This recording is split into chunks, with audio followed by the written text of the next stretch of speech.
So several times I've told you the story, or some parts of that story, pastime, of Mahaprabhu taking sannyas in Katwa, and the situation that developed there when Mahaprabhu left Navadvip, never to return again, and went to the ashram of Keshava Bharati. So as you'll recall, Keshava Bharati is the incarnation of Akura, the uncle of Kṛṣṇa, in Kṛṣṇa līlā. When Kṛṣṇa leaves Vṛndāvana, Akura comes on a chariot and takes him away to Mathura. And the Gopi people, they try with all their heart and soul to stop Kṛṣṇa from leaving Vṛndāvana, but destiny prevails. Kṛṣṇa leaves them, giving them so many promises for his return, and he goes to Mathura. So similarly, this Keshava Bharati is Akura, and he gives Mahaprabhu access into sannyasa ashram, at which time Mahaprabhu cannot return to Navadvip anymore, because now he's no longer a family man. He has to roam in the world without a home, without a place, so to speak. And at that time, the people of Navadvip come there and they try with all their heart and soul to stop Mahaprabhu from taking sannyas. They even go so far as to threaten the very life of Keshava Bharati. They threaten to burn his ashram to the ground. But providence prevails, the will of the Supreme Lord prevails, and Mahaprabhu, amidst a festival of madness and chanting of the holy name, he becomes a sannyasi. So generally, we never go beyond that point in our discussion because we run out of time. So today, we'll say a few things about what happened next. So Mahaprabhu, he accepted sannyas, and then he decided, I will go to Vṛndāvana. And he just immediately he ran off from that place. There were thousands of devotees there, and immediately he vanished and he ran off from that place, and a few devotees chased behind him. And he roamed around for a few days, sometimes going to the left, sometimes going to the right, sometimes going back in the opposite direction he had come from, sometimes going forward. He was running like a madman towards Vṛndāvana, in this place which is called Radhadesh. When I first saw that word and heard that word Radhadesh, I thought they were saying Radhadesh. It's not Radha, it's Radha. It looks the same, but the hyphenation is, the pronunciation is different. It's R-A-D-H-A, but short A's. Radha, not Radha. So it's a very dry area of Bengal, supposed to be a place where the Ganges does not flow. So I may have driven through that, I'm not sure, gone through that area, but I believe it's a little high, elevated land. So it's dry, so the Ganges can't flow there, it's elevated, very dry, scrubby land. Some pastimes of the Pandavas took place there during their exile, and a few other things like this. And so Mahaprabhu roamed in that area for a few days. Then the devotees, they devised a plan to divert the Lord's journey. So they approached some boys that were herding cows in advance, and they told them, when Mahaprabhu approaches you to ask you, where is Vṛndāvana? Where is Vṛndāvana? Show him the way to the Ganges. Point towards the Ganges. So what was happening is Mahaprabhu would see children during the day from time to time out herding the cows and things like this. So he would approach them and ask them, where is Vṛndāvana? Where is Vṛndāvana? He was thinking that they were cowherd boys. Of course, they were cowherd boys, but he is thinking they are cowherd boys of the eternal Vṛndāvana. He was not in his normal state. He was in an accentuated state of divine love. So this is called impetus in divine love. When someone is absorbed in divine love, they see seemingly normal things, but those normal things are no longer normal. And these so-called normal things of the world immediately connect them to Kṛṣṇa, to Vṛndāvana. Whenever he saw these cowherd boys, he thought, oh, hey, these are Kṛṣṇa's friends. They can show me the way to Vṛndāvana. Whenever he saw trees, he thought, I have reached Vṛndāvana. Whenever he saw water, a river, or even the ocean, he thought, oh, I've reached the Jamuna. Whenever he saw a hill, he thought, oh, I've come to Govardhan.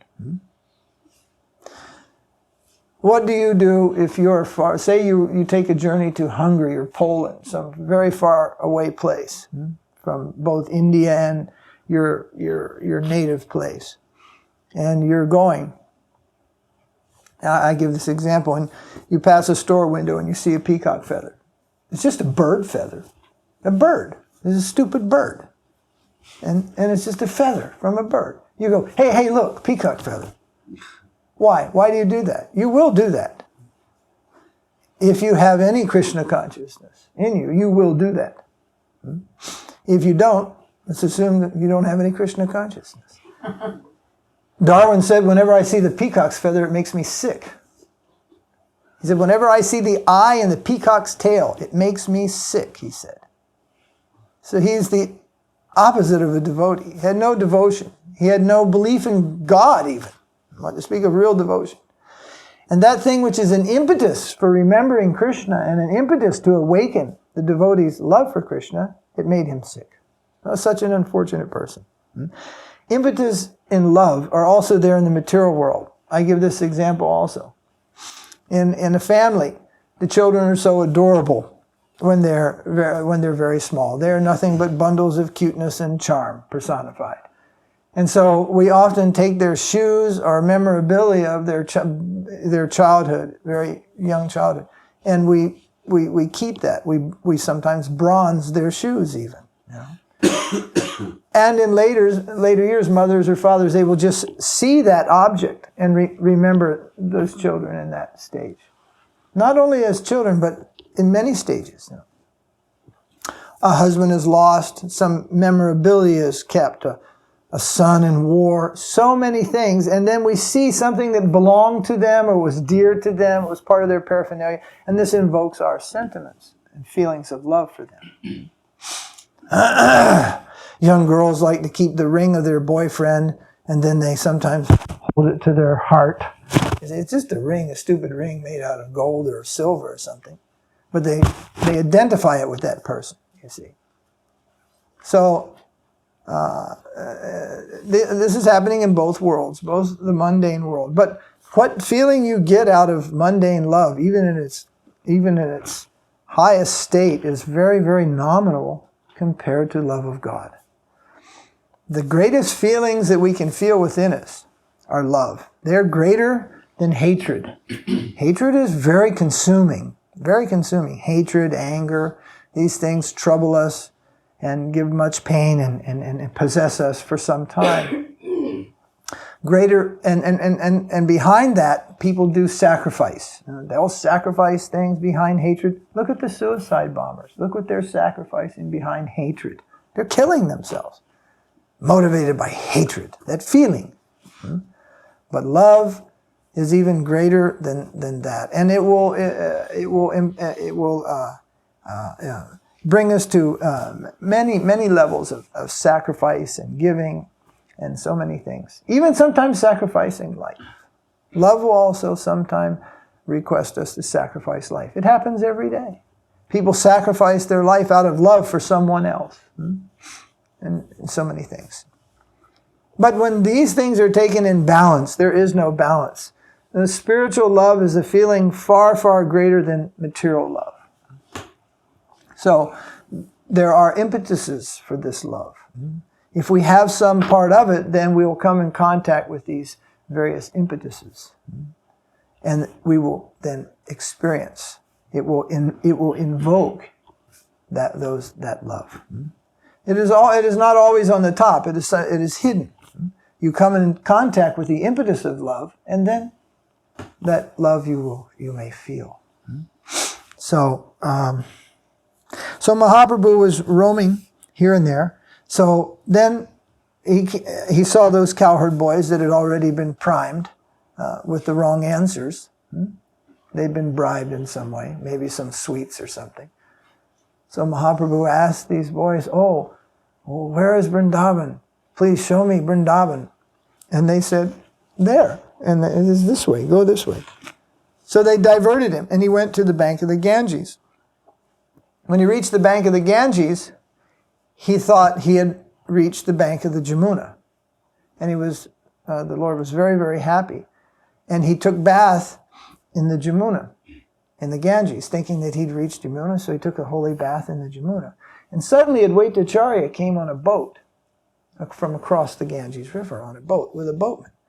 And he saw Advaita Acharya and he said, oh, Advaita, how have you come to Vṛndāvana? I didn't know you were coming to Vṛndāvana. How have you reached Vṛndāvana? Then Advaita told him, actually, this is not Vṛndāvana. This is the Ganga. And Shantipur, my residence, is just across the river.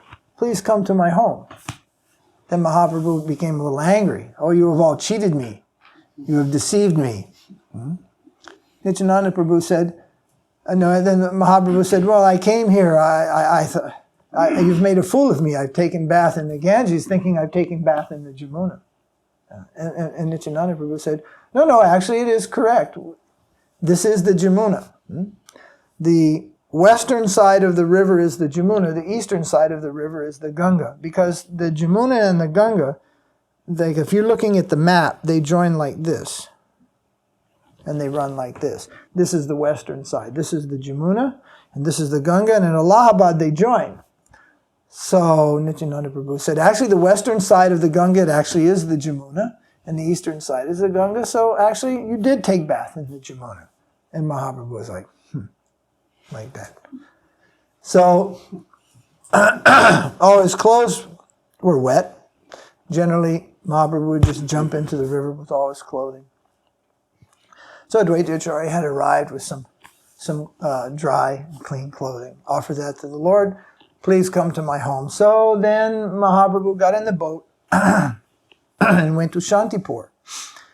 And there a great festival had been arranged. And all the very dear devotees of the Lord from Navadvip, they assembled in Shantipur for, I think, about a week-long festival, Harinam festival. And Mother Śacī also came. Mother Śacī.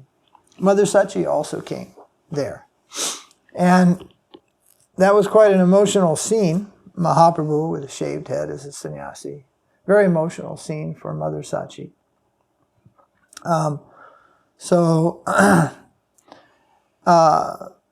Seeing his mother, then Mahaprabhu offered obeisances at her lotus feet and said, whatever your desire, I will fulfill. I will give up sannyas. I'll just throw this cloth in the river. I will come back to Navadvip. Whatever you desire. This body belongs to you. Whatever you desire. So Mother Śacī couldn't say that. She thought, well, my son has taken sannyas, now he'll throw that away. People say if you do that, you go to the hells forever, and there are so many things. So she feared, I cannot request him to do that. Right? So then I believe Mahaprabhu asked, he may have asked her for the blessing to go to Vṛndāvana. I'm not quite sure. But in the end, Mother Śacī requested Mahaprabhu to live in Jagannath Puri. She said, if you go to Vṛndāvana, nobody goes there from here. So what's happening with you, I'll never know. In those days, and still in these days, it's dangerous to go from Bengal to Vṛndāvana, especially in those days, in the old days. It was very dangerous to travel on the road. There were the thuggies. There were bandits. We call them dacoits now. Later they also became known as thuggies. It was a very dangerous road to travel through Bihar. Bihar is known as the state of the dacoits. Everyone carries a stick and a sword there, even today. And those who can afford it carry a gun. It's the land of Jesse James, train robberies. Very, very dangerous place. So people did not frequently go there, and it's very far. For those days, it was very far, nearly 2,000 kilometers. Very far, very dangerous. So nobody goes there. Some other Śacī said, if you reside in Vṛndāvana, I'll never hear anything. But if you stay in Jagannath Puri, that is also a holy place, and Lord Jagannātha, devotees there are already regularly going for Ratha Yatra and so many functions, the devotees are going to Puri. Then I will get some news from you. So then Mahaprabhu accepted that, and after that festival was over, then the Lord started for Jagannath Puri. So on the way, there were several things that happened, and the most notably, the Lord visited some of the very, what we call famous temples along the way. And of them, particularly two. One, Śrīla Gopīnātha, and the other, Śākṣi Gopāla. So at each of these places, the Lord stayed for some time, and he heard the story of the deity. So at Śrīla Gopīnātha, Mahaprabhu stayed there for a few days, I think 3 days, and he heard the story of Mādhavendra Purī. He was very interested because Mādhavendra Purī is his Param Guru. Mahaprabhu's guru is Ishwar Puri, his Param Guru is Mādhavendra Purī. So he was very interested to hear the story of Mādhavendra Purī. He had heard already, but he wanted to hear that story again. No, excuse me. Let me correct myself. He told the story. That's right. Mahaprabhu already knew the story of Mādhavendra Purī and Śacī and Śrīla Gopīnātha. So when they arrived there with the devotees, then Mahaprabhu himself told the story to all the devotees of Mādhavendra Purī. How Mādhavendra Purī, how he had gone to Vṛndāvana, how Kṛṣṇa had revealed himself in a dream, how the Lord spoke to him, requested him to go to South India and collect sandalwood and camphor, and bring it back to Vṛndāvana and apply it as a salve, as a paste on the body of the deity, because the Lord said, my skin is burning. I've been in the dry earth for so many centuries. My skin is dry and burning. My body is burning. And he went all the way up to Orissa. He got the sandalwood. He got the camphor. And while he was on his way to do that, he came to this place of Gopīnātha. And Mādhavendra Purī saw the offering being offered to the Lord. And it's a very famous type of kheer, sweet rice. Not maybe really sweet rice, boiled down milk, actually. It's not, we call it kheer, but kheer is not actually sweet rice. Kheer is just boiled down milk. So it's very, very thick, very, very sweet.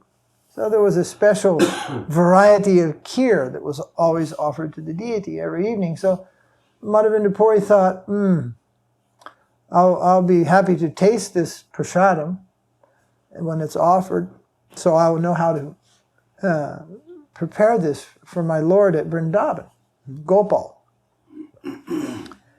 So a good cook learns to cook just by tasting. A good cook can taste something and know exactly how it's made. So he must have been a very good cook. But then suddenly he thought, I've thought of eating the Lord's offering before it's even been offered. And he felt very poorly of himself. You see, he felt very poorly of himself. So one interesting thing to note is see the caliber of the devotee, the caliber of devotion. So much devotion. Some of you may be wondering if Kṛṣṇa actually exists. To others of us, Kṛṣṇa is definitely there. And to yet others of us, Kṛṣṇa talks. As Mādhavendra Purī. Such a high caliber devotee, the Lord spoke with him. The deity spoke with him. When the deity would eat the offerings, all the other devotees couldn't see anything. Kṛṣṇa's just not moving, just holding his flute. But for Mādhavendra Purī, he saw Kṛṣṇa eating the offering, moving and eating the offering. Sometimes our guru, Śrīla Prabhupada, he used to see the deities and then he would say, oh, Radharani is dancing, Kṛṣṇa is dancing, oh, how they are smiling. We didn't see any movement there. We didn't have the caliber of devotee. Caliber means a grade, a quality, not that caliber of devotee. So a very high caliber devotee Mādhavendra Purī was.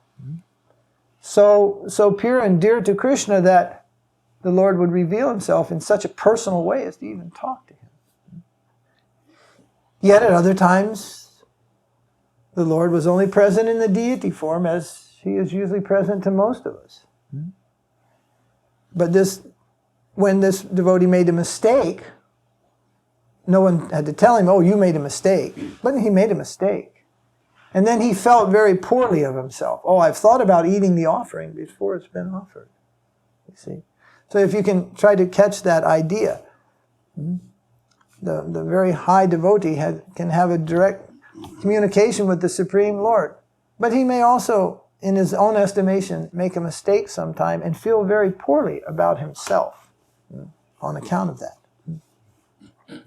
So when this happened, Mādhavendra Purī left the temple. He was ashamed of himself, and he didn't stay to receive the prasadam even. He went away lamenting, what a fool I am,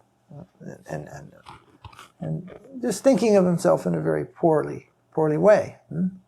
Well, when a devotee thinks of himself in this, as I say, poorly way, for Kṛṣṇa, this is sweeter than the sweet rice.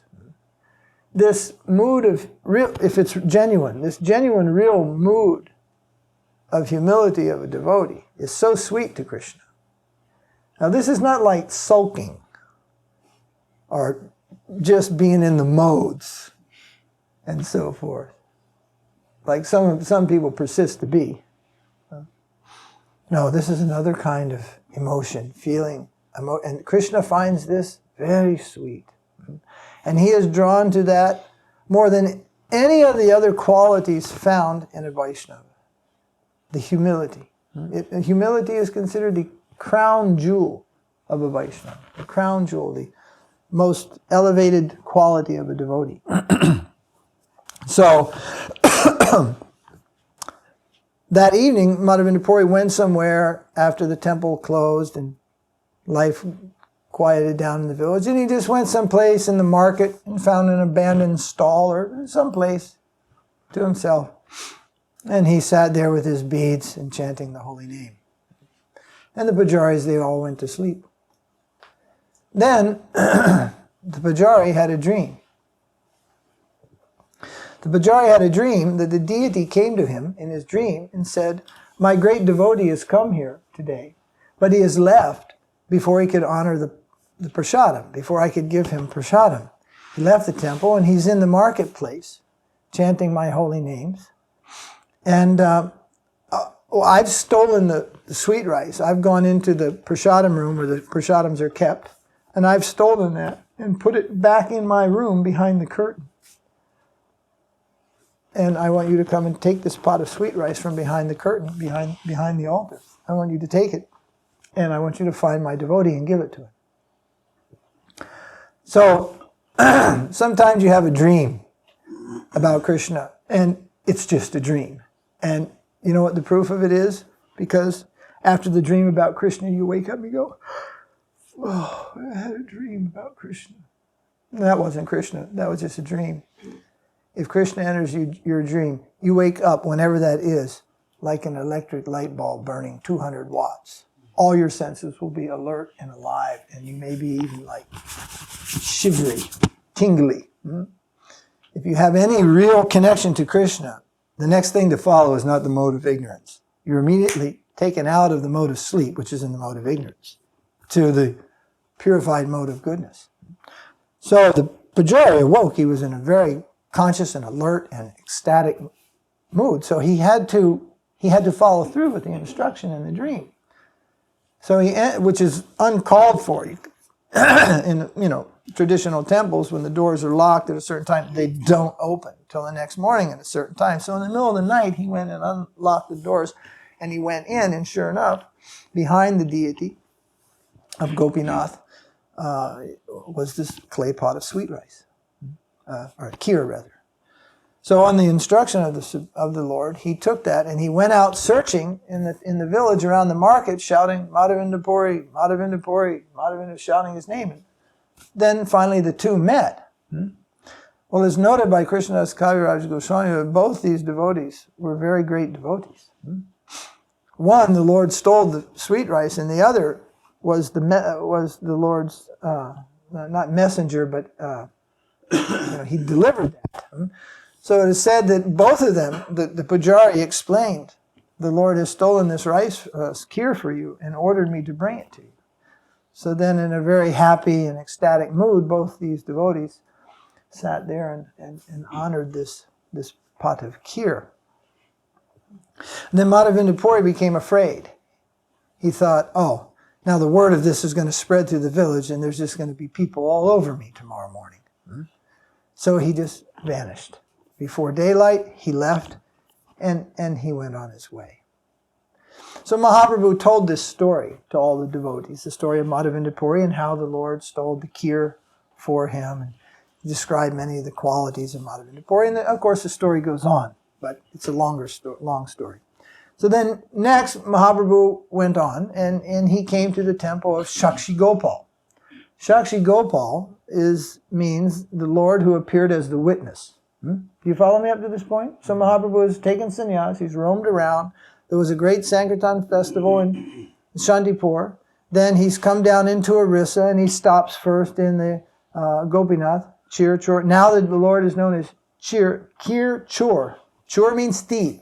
Kheer means that boiled milk. Kheer Chor Gopīnātha. Gopīnātha who stole the kheer for his devotee.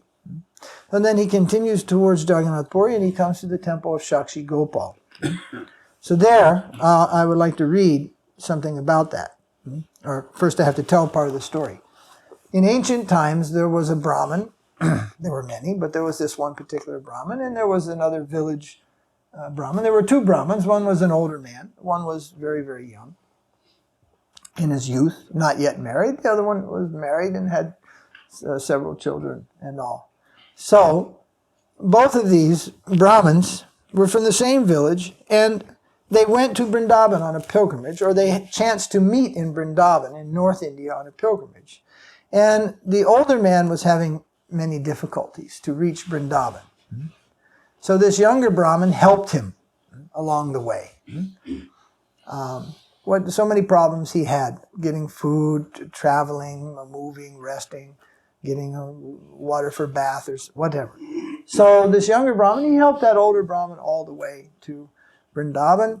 And reaching Vṛndāvana, both of them were very happy, and particularly that older Brahmin was very, very happy because without the help of this younger Brahmin, he could have never reached to Vṛndāvana. He could have never fulfilled his desire to have a darshan in Vṛndāvana. So there, he wanted to show his gratitude to this young Brahmin, so he offered his daughter in charity. He said, when we return to our village, I want to give my daughter in marriage to you. You're not married. I want to present my daughter to you. Well, there was some caste difference in these two Brahmins. In fact, sometimes it said the younger one was actually not a Brahmin, but just a devotee. So there was some caste difference, and the young boy knew that, and he knew that socially this will not be accepted, and you shouldn't make a promise like this. So no, don't do that. No, the man said, I'll do that for sure. I vow in front of Gopīnātha, not Gopīnātha, Gopāla. They were in a temple in Vṛndāvana, temple of Gopāla. I vow, I promise in front of Gopāla. And that boy told him, no, don't do that. Don't make promises in front of the deity that you can't fulfill it. And he said, no, I can fulfill it. I make promise in front of Gopāla. I will give my daughter to you in marriage. So when they went back, sure enough, when they got back, then the father, he announced the wedding between his daughter and this boy of a different caste, and no deal. It was not accepted in the community, socially. So they convinced him that you can't do this. So the boy went to his home to receive the hand of his daughter in marriage, and he said, well, I'm sorry, I can't do that. So then the boy decided, well, I'm not after the daughter, actually. It wasn't my idea. I'm not after the daughter. But now if I allow him to go back on his word, if he goes back on his word and doesn't fulfill this promise, the sin of this will plague him in his next life. It may even cause him to fail in this life, the ultimate goal of life. To go back on your word. Such a serious thing in those days. To make a vow in front of the deity and not fulfill it. Such a serious thing. So the boy took the resolve that I have to make a situation where this Brahmin follows through with his promise. So there was some discussion. And he told the people, you have intimidated him to go back on his word. But what you're doing, you don't know. He promised in front of the deity. He made such a promise. And now you're twisting him. And what you're doing to him, you don't really know. And the people were, well, if he made a promise in front of the Lord, bring the Lord here and prove it. Bring the deity here. Let the deity tell us. So the boy started for Vṛndāvana again. He went all the way back to Vṛndāvana. This is nearly 3,000 kilometers. No, that's about 2,500 kilometers, something like that. And he spoke before the deity. His prayer was the situation that the Brahmin was there and made the promise, and now he can't go through with this, and the Brahmin will be condemned because of this. And you are the only one, he told to Kṛṣṇa, you are the only one that can save the situation. You are the only one that can come here and remedy this. So a dialogue began between the Lord Gopal and his deity form and this Brahmin. So somewhere I've marked this to start.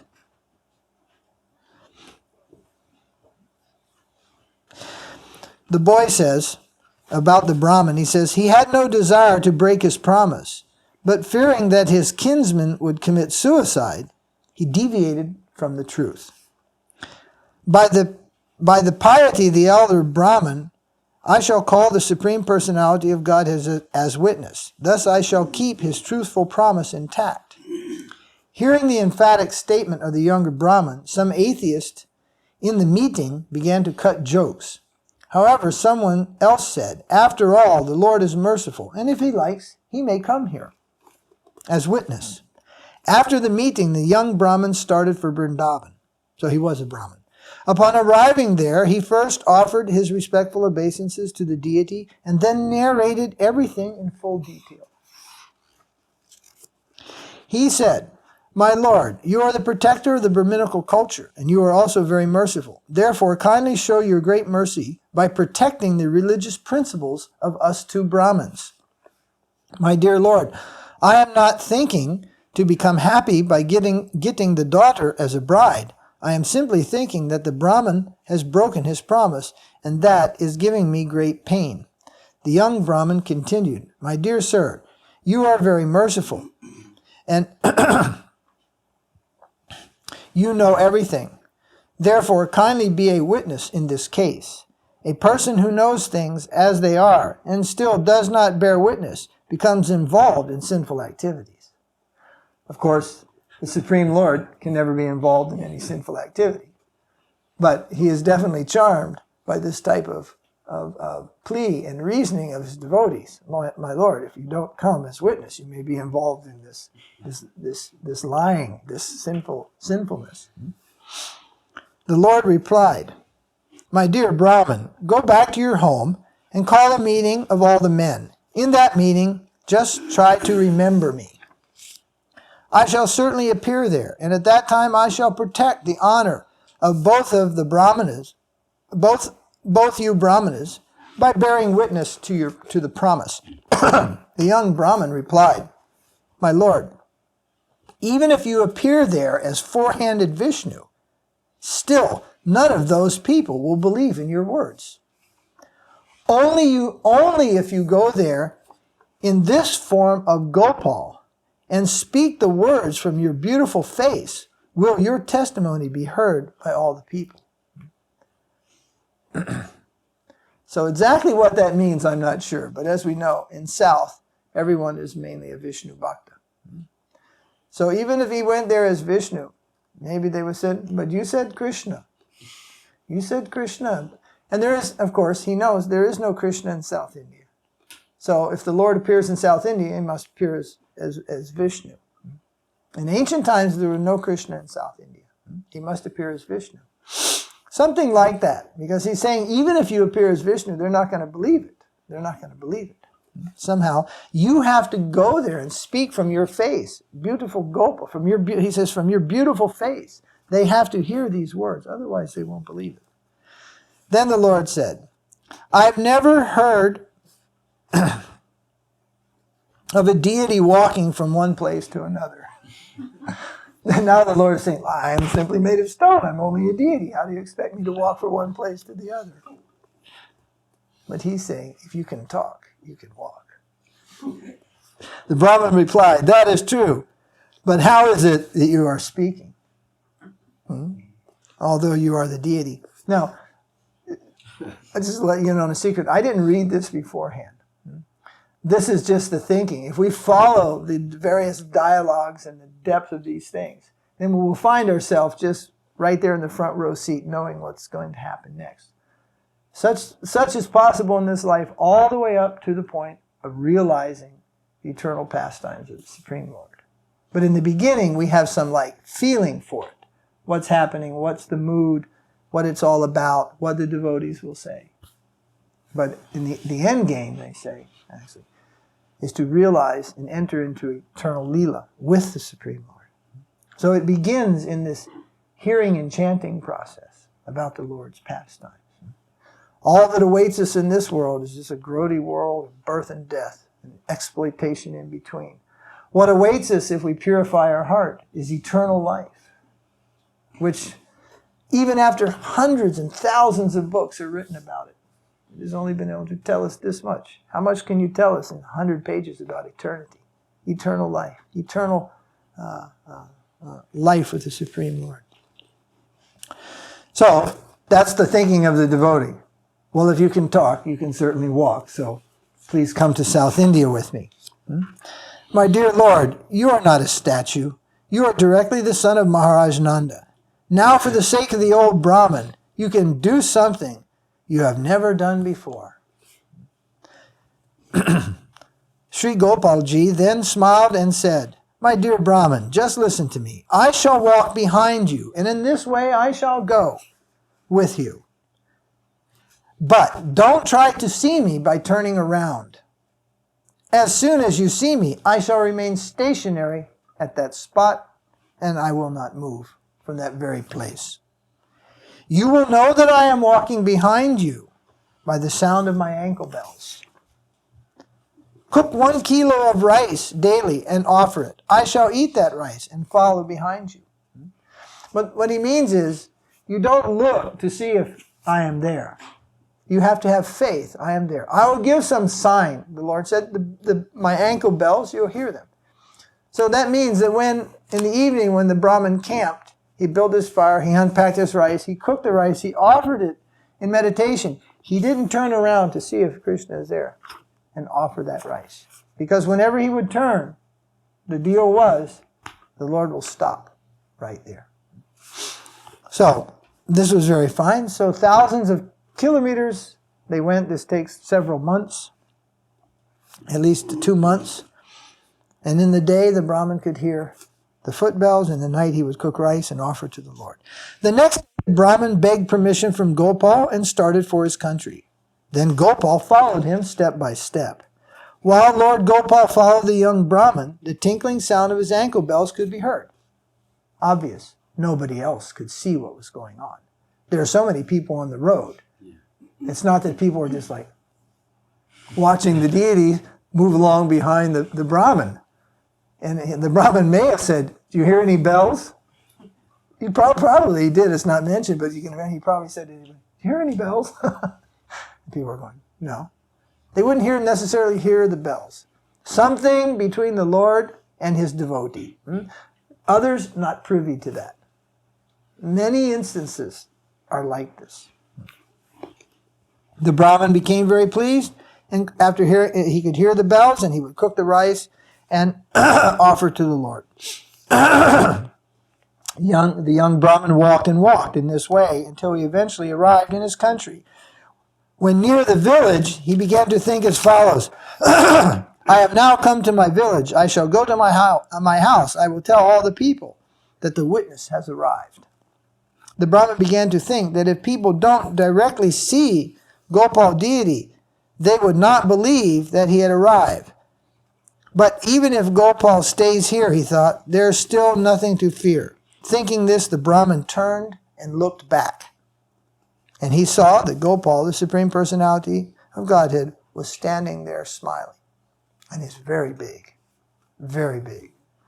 By weight, he weighs a few hundred kilos. A couple hundred kilos.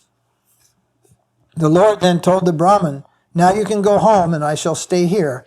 I shall not leave this place. The young Brahmin then went to the town and informed all the people that Gopal had arrived. Hearing this, the people were struck with wonder. All the townspeople went to see the witness Gopal, and when they saw the Lord actually standing there, they all offered their respectful obeisances. When the people arrived, they were pleased to see the beauty of Gopal, and when they heard that he had actually walked, they were all very surprised. Then the elderly Brahmin, being very pleased, came forward and immediately fell like a stick in front of the Lord. Thus, in the presence of the townspeople, Lord Gopal bore witness that the elderly Brahmin had offered his daughter in charity to the young Brahmin. After the marriage ceremony was performed, the Lord informed both Brahmanas, you two Brahmanas are my eternal servants, birth after birth. So I guess sometimes Kṛṣṇa does get involved in family affairs. After all, he's a family man himself. The Lord continued, I have become very pleased by the truthfulness of you Brahmanas. Now you can ask for a benediction. Thus, with great pleasure, the two Brahmanas begged for a benediction. The Brahmanas said, please remain here so that people all over the world will know how merciful you are to your servants. In other words, they asked him not to go back to Vṛndāvana. Lord Gopal stayed, and the two Brahmanas engaged in a service. After hearing of this incident, many people from different countries, it means different areas, began to come to see Gopal. Eventually, the king of that country, to Bhuvaneshwar, Śri Caitanya Mahāprabhu, Bhargi Nadi River and left, or we say Banganadi River, and left staff to the temple of Lord Shiva known as Kapoleshwara. After seeing the temple of Jagannātha from a distant place, Śri Caitanya Mahāprabhu immediately became ecstatic. Offering obeisances to the temple, he began to dance in the ecstasy of love of God. All the devotees became ecstatic in the association of Lord Chaitanya, and thus absorbed in love of God. They were dancing and singing while going along the road. Śri Caitanya Mahāprabhu laughed, cried, and danced, and made many ecstatic vibrations and sounds. Although the temple was only 6 miles away, After seeing the temple of Jagannātha from a distant place, Śri Caitanya Mahāprabhu immediately became ecstatic. Offering obeisances to the temple, he began to dance in the ecstasy of love of God. All the devotees became ecstatic in the association of Lord Chaitanya, and thus absorbed in love of God. They were dancing and singing while going along the road. Śri Caitanya Mahāprabhu laughed, cried, and danced, and made many ecstatic vibrations and sounds. Although the temple was only 6 miles away, to him, the distance seemed thousands of miles. Thus, walking and walking, the Lord eventually arrived at the place known as Aranala. Arriving there, he expressed his external consciousness, speaking to Sri Nityananda Prabhu. When Lord Chaitanya Mahaprabhu had thus regained external consciousness, he asked Nityananda Prabhu, please return my staff, my daṇḍa. Nityananda Prabhu then replied, oh Lord, it was broken into 3 pieces. Nityananda Prabhu said, when you fell down in ecstasy, I caught you, but both of us together fell on your daṇḍa. Thus the staff broke under our weight. Where the pieces have gone, I don't know. It is certainly because of my offense that your staff has broken. Now you can punish me on this account as you think proper. After hearing the story about how his staff had been broken the Lord expressed a little sadness and displayed a bit of anger, and began to speak as follows. Mahaprabhu said, "You have all benefited me by bringing me to Nilachala, Jagannath Puri. However, my only possession in this world is that daṇḍa, and you have not kept it properly. So all of you should go ahead of me or behind me to see Jagannath, but I will not go with you." And thus this pastime goes. Mahaprabhu then went ahead to Puri, and thus begins his Puri līlā. So the question is, why did Lord Nityananda break the staff, the daṇḍa of Mahaprabhu? And partially the reason is that Mahaprabhu accepted the Ekadaṇḍa, the single staff. So he's walking, and wherever he's seen with the single staff, it's one bamboo stick. This means that he's a māyāvādī, impersonalist. So Lord Nityananda wanted to make it very clear for all the devotees. Don't make this mistake and think that Mahaprabhu is a māyāvādī. He is a Vaishnava. He is a Tridaṇḍa. And to show you, I'll show you. And he broke the stick and said, see, Tridaṇḍa, 3 sticks. And then he threw it away. He broke the daṇḍa to prove that Mahaprabhu is a Tridaṇḍa sannyāsi. And he threw it away because he didn't want the devotees to remain in that consciousness, that thinking that Mahaprabhu relies upon the varnashram system or any order, social life, or any vow in this world, or any practice, or anything. He wanted the devotees to understand that the Supreme Lord is independent. He's appeared amongst us. He's doing things for our benefit. But don't forget, He's the independent Supreme Personality of Godhead. He is not under any rule, regulation, vow, or any such thing. He is always free and independent. So, it is also said that, so he wanted the devotees to know that he's even beyond the Paramahansa stage. So this way, for this reason, he discarded. And Mahaprabhu would have been very emotional if he would have seen his daṇḍa broken in 3 places. So it was a clever act also just to dispose of it. So today is the day, and I guess it would have been then later this afternoon, Mahaprabhu on this day entered Jagannath Puri for the first time. Without his devotees, they were a little bit behind. And then he entered into the temple of Jagannātha. No one knew he was coming. No one knew who he was. And he fainted in front of Jagannātha. And when he fainted and fell down on the floor, he didn't move. And people gathered around and they looked and they thought, he died. He died here. And at that time, Sarvabhauma Bhattacharya was visiting the temple, having darshan. So nowadays they do this thing, they feel here, they feel the pulse, somebody they feel here. In the old days we listened to their chest. And by various means, they could not detect a pulse in Mahaprabhu. They could not detect any pulse. No one could feel any pulse in Mahaprabhu. So they assumed he was dead. Then Sarvabhauma Bhattacharya took a very light, small feather, and he placed it in front of Mahaprabhu's nostril and watched the feather, and just a few of the parts of the feather moved. So they said, no, he's breathing. So and Sarvabhauma Bhattacharya, being a great devotee, he could see, well, it's just not an ordinary man fallen here, an ordinary sannyasi or something just fallen down here. Mahaprabhu was very exceptional. His size, he was nearly 7 foot in length. His color, and anyone who came in touch with him would feel something. So no, this must be something extraordinary. So he took him to his house and put him in a cot there.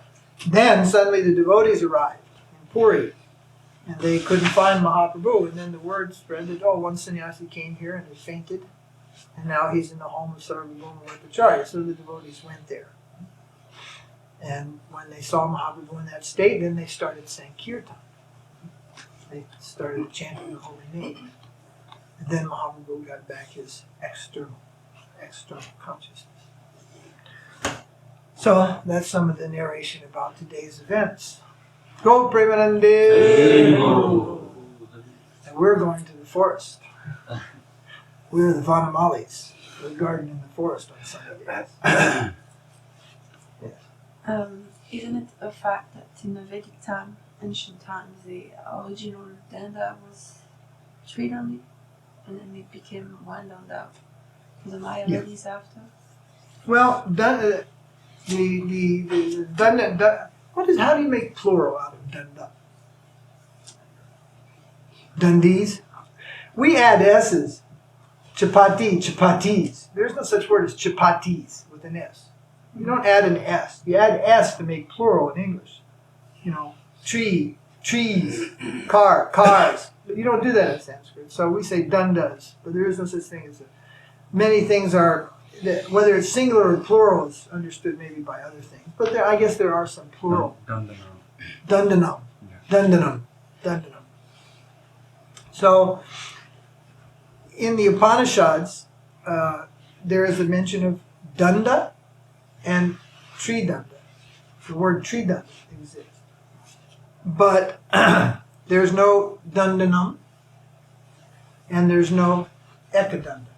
There's no such word Ekadaṇḍa. This word Ekadaṇḍa doesn't appear anywhere in the Upanishads. Only the word Tridaṇḍa and daṇḍa. So if Tridaṇḍa and daṇḍa, we say Tridaṇḍa and daṇḍa appear, and they are interspersed in the same books, and then it's understood that the daṇḍa is a Tridaṇḍa, not an Ekadaṇḍa. So it's more, the concern is not how many sticks it would be, but as to what its meaning is. So, but there is no reference to Ekadaṇḍa. And they call it Ekadaṇḍa, Ekadaṇḍi sannyāsa, but there is no such reference there. So originally, sannyasa is Tridaṇḍi sannyasa. It is Vaishnava. Originally, Lord Brahma is a Vaishnava. The impersonalism is a lower stage of realization, and this māyāvādīism is something that comes along much later. That's where the personality of Godhead is blasphemed. Otherwise, impersonalism is sometimes a stage towards Vaishnavism. I mean, it's a stage of the absolute truth, self-realization. There have been many great Vaishnavas who were not impersonalists, but they're called brahmavādīs. The four Kumaras were brahmavādīs. Bhaktivinoda Thakur was a brahmavādī. Sukadeva Goswami was a brahmavādī. They weren't māyāvādīs. There's a difference. A māyāvādī means an offender. A brahmavādī, when he comes in contact with the pure devotees of the Supreme Lord, and that line of conception, or comes in contact with the Supreme Lord, they immediately become attracted to the Lord because they have no offense. I once read an article by Śrīla Bhaktisiddhanta, and if I just read it to you, you'd probably go, oh, stop. You don't hear all this glorification of Brahmajyoti, nonsense. But it was Śrīla Bhaktisiddhanta describing the beauty of Krishna's bodily effulgence. But if you didn't know the whole part of it, you'd just think this middle thing was just all māyāvādī, impersonalism. Brahmajyoti means Krishna's bodily effulgence. Very, very beautiful. It surpasses any beauty of this world. But it's just a fragment of his beauty. His personal beauty exceeds his effulgence millions upon millions of times. But it is very beautiful and very captivating. At our present stage of devotion, if we had experience of that, we'd probably be lost there, captivated. Because much of our devotional experience is a theory. We have a theory. So we're being protected and not attracted by so many lower things which are superior to the material world. We're living in the material world. Our aspiration is very, very high. There are many things in between. Our sincerity is what protects us from mystic power. Just think if you could go to Price Chopper and pull back the bananas with your hand. Wouldn't that be a wonder? No more shopping. Mom, you just sit in the kitchen.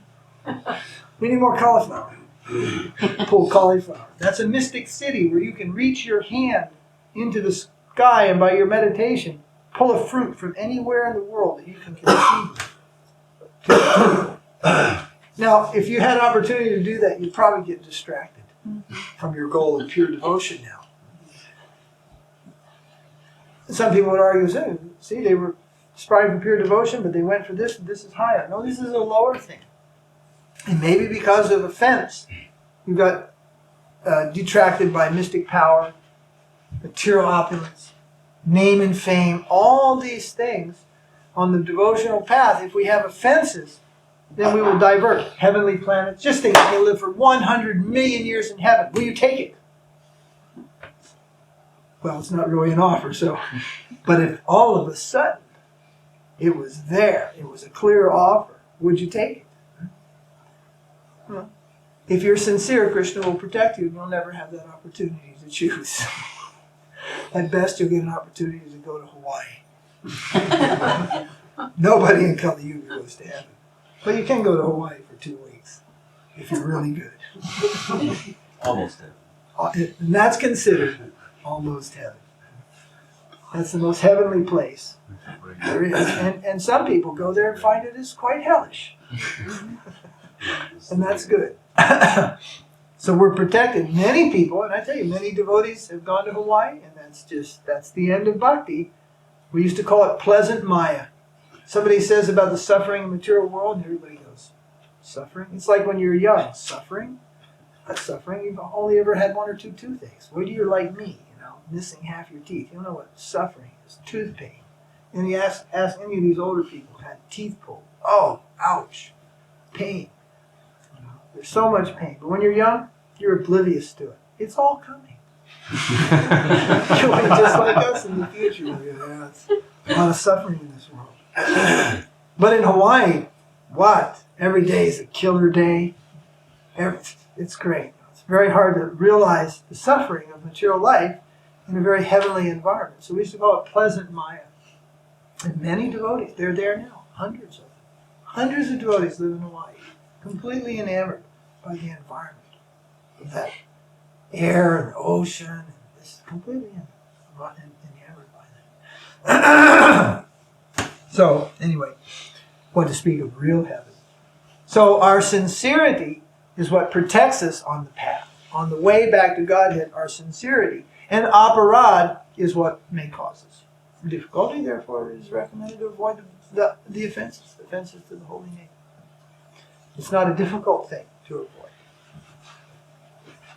And it's not difficult to be sincere. Devotees used to ask Śrīla Prabhupada, how do we be sincere? He would say, be sincere. As simple as that. It's something, yeah, that's it. And then you have to be it. You have to do it. Be sincere. About his disciples, sometimes Śrīla Prabhupada would comment, what can I do? He is not serious. There's maybe some disciple, he was very, very learned. He was a very great speaker. He was a great kirtan. There were so many things. He had so many talents. The Prabhupada said, what can I do? He's not serious. No seriousness. No sincerity is there. And therefore carried away by the ways of material nature, even learned in Sanskrit, slokas, bhajans, singing, lecture, everything. And then simply carried away. Seriousness is something which we have to desire. We have to simply desire. We have to desire for that. And then we have to try for that. It's a very subtle thing. Serious. The opposite is what? Frivolousness. Frivolousness. The opposite of seriousness. So seriousness, our sincerity is what protects us. I mean, Kṛṣṇa is what protects us, but it's what draws his protection from many, many deviations on the way back to home, back to God.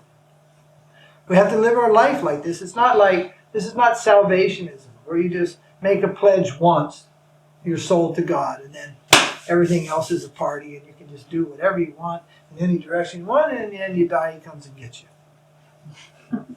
No, you have to live that. And you go, it's a long life. You can't just live that here. So if you can't live that here, how are you going to live that there forever? If you can't live it here for a few years, how are you going to live it there forever? If you can't live a life of devotion for a few years, how are you going to live it there forever? It's a logical kind of thinking. Of course, actually, it's much easier there. There are no impediments. It's tougher here, actually, to live that life of devotion. Also, we say, why should, someone says, why do you have to give everything to Kṛṣṇa? Why can't, why do we have to give our full self to Kṛṣṇa? Why can't we share ourselves around, Have many lovers and love in many directions. But it just boils down to you're only 1/10,000th the size of the tip of a hair. And you think that by only a piece of that you can purchase the infinite. It's already finite. It's actually a wonderful deal. Kṛṣṇa says, just give me this little particle of useless speck here. Just give this one speck and you get the infinite. You get me. That's a great deal. We give so little in comparison. And materially, you look in the world, people don't believe in God. He feeds them, fills them up to the neck every day. People don't believe in something, still it's there. And you might not even believe in Kṛṣṇa. Prasadam is there in your house. Kṛṣṇa is so kind. Our kindness is nothing of measure. Can't be measured in comparison to his. But a little bit of appreciation goes a long way. A little appreciation. If we can just appreciate the Supreme Lord, appreciate, that goes a long way. A long way to endearing us as his servant. A little appreciation. Om Premanandi Hari Hari.